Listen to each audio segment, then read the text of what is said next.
All right, guys, off to review Grandmother's House we go. So, Grandmother's House is a movie from 1988 on Amazon Prime, is how I watched it. It's just a horror movie that had a cool poster, and I'm like, I'm going to watch this one. It looks pretty cool. And it was an hour and a half, so I'm like, I'm going to enjoy it probably. It might be a slasher, it might just be like like a silly, like supernatural movie. I didn't know before watching it, but let's talk about it. So, Grandmother's House is just these kids go to their grandparents after a death in the family, and weird shit starts happening. And I know you're thinking, this sounds just like The Visit. And this has some similarities to The Visit, definitely. Um, but I'll get to that later. I want to say first, the opening credits are like Home Alone before Home Alone existed. This came out in 1988, and Home Alone was in 1990.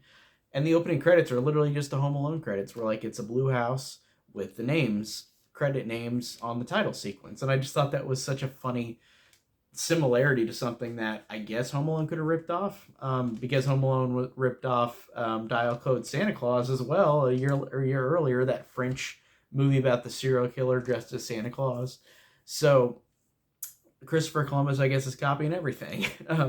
But but yeah, that had some cool opening credits to it, even though they're very similar to Home Alone. Um, they immediately see a creepy lady that just stands in front of a bus, and they move past the bus, and then you see her later, but you're just like, what? Like, that's really random. Um, Whenever they get there to the grandmother's house, the grandparents are really animated and really nice, and there's something immediately off. And these two kids, a boy and a girl, are just like, what? Like, this is very strange. Like, why are they so happy after our parents died?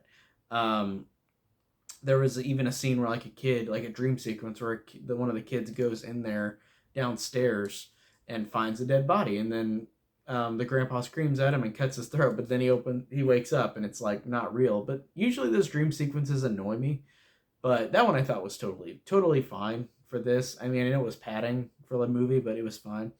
Um, there was a really good scene of the kid David, the little kid boy character, where he is up in the attic, and then they think he's up there, so then he goes outside on the roof in this giant ass house. Like, this house is humongous, and he's just climbing all around the house, and almost looks like he's just gonna fall off and die like throughout. But he makes it through. But it's a really intense moment, and I was actually surprised that scene was that good in this movie, because yeah, then we get to the reveal at the end, which I guess I'm gonna say spoilers for it. Or no, I guess I won't say the spoilers, but it's just such a weird, like, obvious, like, what? Like, that's what happened? Like, that's the truth of the whole scenario? Like, I don't really want to say it, because if you haven't seen it, you might want to see it. But there's like weird family relations in the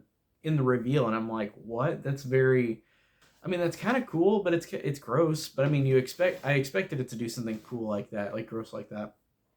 Um, the movie has a climax that's like 2 seconds long, and then it abruptly ends. And then I just sat there like, okay, that really took away a lot of enjoyment out of it.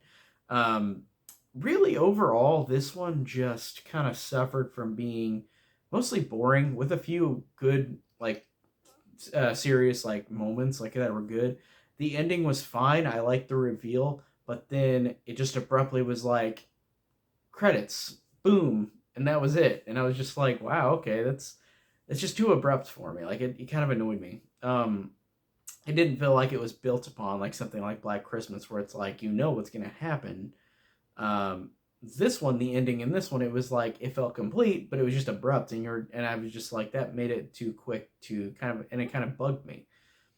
um so really, it just kind of felt like it was a boring movie. Like, it wasn't anything extremely special or super special. On Letterboxd, I think I gave it 2 out of 5 stars, because it really wasn't anything that I genuinely liked that much. I didn't think it was awful. I just didn't love it. Like, I thought it was just pretty boring, with a couple moments of good thrilling moments in it, and some good performances. But really, that's all I could say about Grandmother's House, which is a cool title, really cool poster. Um, I thought I had some fun with it, but not enough to really justify saying I really had a lot of fun with it. It was just kind of whatever. But that's it for this review, and I'll see you guys later. Take care.